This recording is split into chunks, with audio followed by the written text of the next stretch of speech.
As torneiras da Asa Norte continuam com a pressão reduzida nesta terça-feira. Além disso, 11 regiões do DF estão sem água hoje. É mais um dia do esquema de rodízio do racionamento. Veja as cidades afetadas.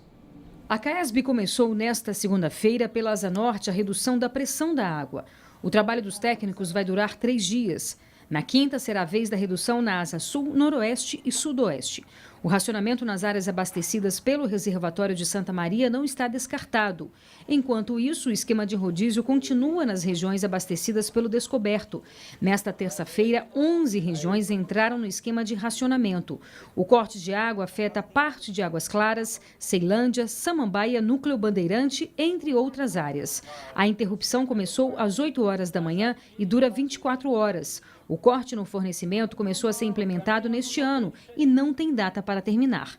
A lista completa de cidades e dias de racionamento está no site caesb.df.gov.br.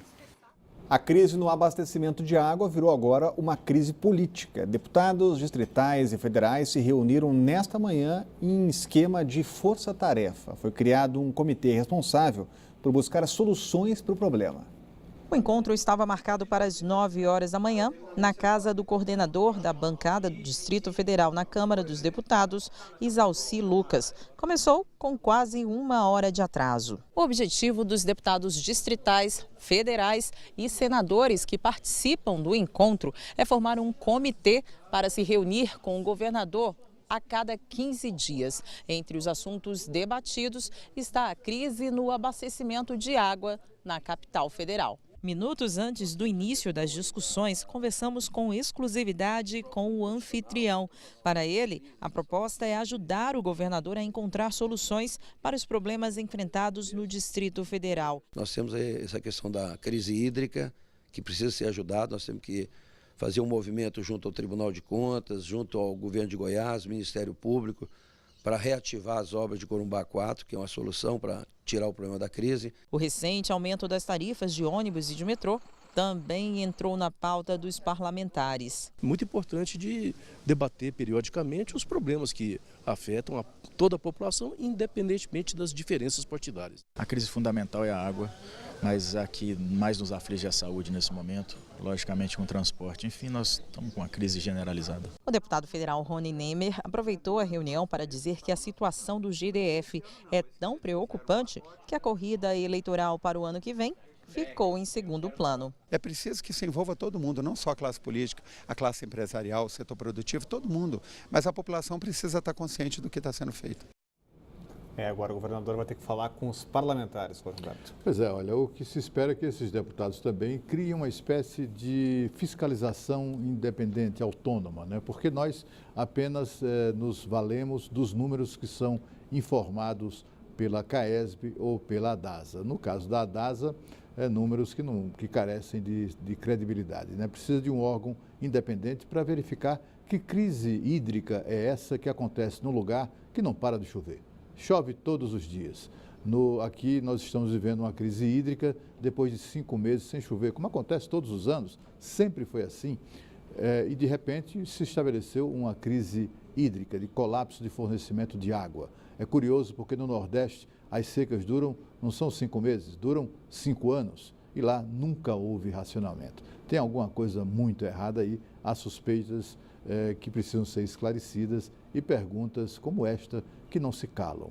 Como é que é possível haver crise num lugar onde não para de chover? O presidente Michel Temer está em São Paulo, onde participa pela manhã de uma conferência internacional sobre investimentos. Às vésperas das eleições da Câmara e do Senado, ele falou mais uma vez em diálogo com o Congresso e disse que o governo está fazendo o dever de casa. Temer fez um apelo velado à base aliada para que ela continue unida. Sobre esse assunto, a gente volta a falar com a Renata Dourado. Mas tá difícil de sair essa união na base, né, Renata? Tá difícil, né? Especialmente na Câmara, né? Onde vários ali estão pleiteando, digamos assim, conquistar o cargo máximo, que é exatamente a presidência da Câmara. Realmente está complicado, Rodrigo. Lá no Senado, eles retornam amanhã, né? O recesso, o último dia é hoje, todos os deputados e senadores retornam amanhã. E amanhã mesmo os próprios senadores já vão fazer a eleição para escolher o novo presidente do Senado. O favorito é Eunício de Oliveira, que é do PMDB, que é aliado do presidente Michel Temer. Para o governo é muito muito importante você ter aliados presidindo, comandando as duas casas, por conta mesmo das votações importantes. Então, é uma estratégia muito importante para o governo você ter nomes fortes, nomes aliados nas presidências aí das duas casas. Já na Câmara, a situação é um pouco mais complexa, mais delicada. A eleição vai ser na quinta-feira. Rodrigo Maia é o favorito, mas ele ainda aguarda uma decisão da Justiça sobre a candidatura dele. Isso porque os outros 4 candidatos oficiais entraram com ações no Supremo Tribunal Federal, questionando, alegam que ele não pode se reeleger, né, se candidatar novamente para o cargo da presidência, porque não pode ter essa reeleição numa mesma legislatura. Maia alega que ele assumiu uma espécie de mandato tampão quando, com a renúncia, né, de Eduardo Cunha. Então, ele alega que, na verdade, foi um mandato tampão e que não entra aí nesse entendimento aí da Constituição. Os outros 4 deputados que lançaram a candidatura são Júlio Delgado, do PSB de Minas Gerais, Rogério Rosso, do PSD, daqui do Distrito Federal, que, por sinal, ele chegou a abrir mão da candidatura dele, depois voltou atrás, agora é também oficialmente candidato, e Jovair Arantes, do PTB de Goiás, e André Figueiredo, do PDT do Ceará. Então, aí, essa indefinição da Justiça para saber se o Rodrigo Maia, de fato, vai poder ou não se candidatar. Como você bem disse, o presidente da República, Michel Temer, participando hoje de um evento sobre economia e finanças, falando para investidores brasileiros e também internacionais, falou sobre vários aspectos e sobre essa relação que ele construiu, uma relação amigável com o Congresso Nacional, que, segundo ele, é de extrema importância até mesmo para retomar aí a economia do país. Vamos ouvir o que o presidente Michel Temer falou. Se nós vivemos numa democracia, não podemos ignorar que não é apenas o executivo que governa, sem embargo de sermos um presidencialismo, mas é o executivo juntamente com o legislativo. O apoio do legislativo é fundamental. Por isso que nós estabelecemos um diálogo muito produtivo com o Congresso Nacional.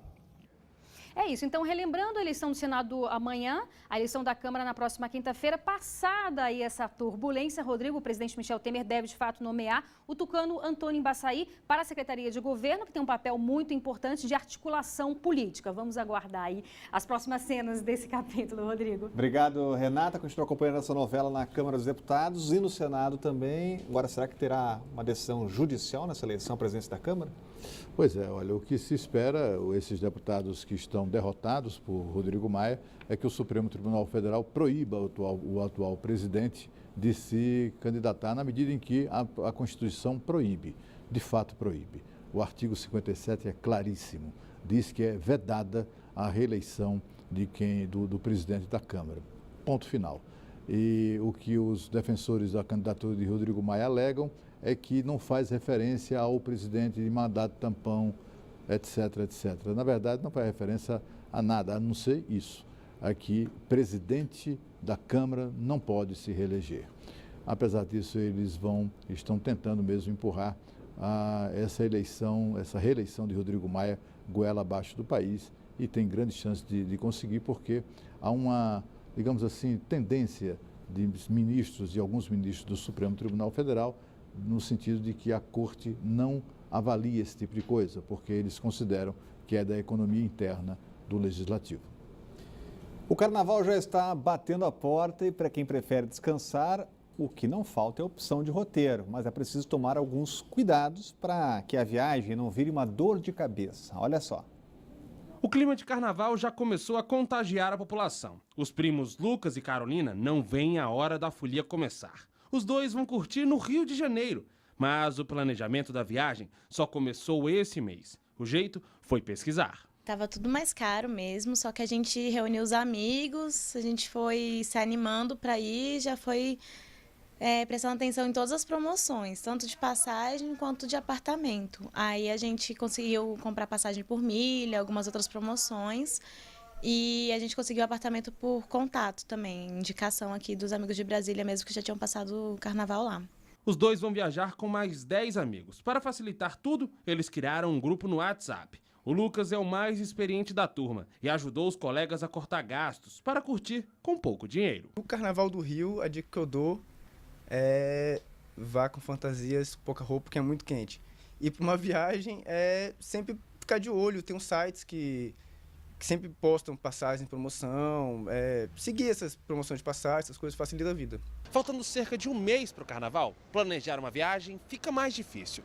Por exemplo, se um casal quiser aproveitar o período no Rio de Janeiro, vai gastar cerca de R$4.000. Agora, para curtir o famoso Carnaval de Salvador, o preço fica ainda mais salgado, podendo chegar a R$7.300. Já deu para perceber que deixar tudo para a última hora não é uma boa ideia. Hoje as pessoas estão comprando com muita antecedência, cerca de 6, 7, 8 meses antes, já planejando a sua viagem, parcelando para quando chegar na época da viagem, está tudo pago, tudo certinho e o preço bem bacana. Mas calma, não é preciso perder a esperança. Quem sabe ainda é possível encontrar algo mais em conta. Dá para correr atrás. A gente pode tentar procurar aí algum tipo de desistência, promoção, alguma coisa, mas assim, praticamente tudo esgotado já. Quem se planejou só pensa em cair na folia.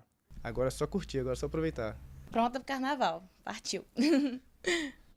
E a seguir, a história de um jovem que realizou o sonho de se casar, só que dentro de um hospital, onde trava uma batalha contra a leucemia. O Band Cidade volta já.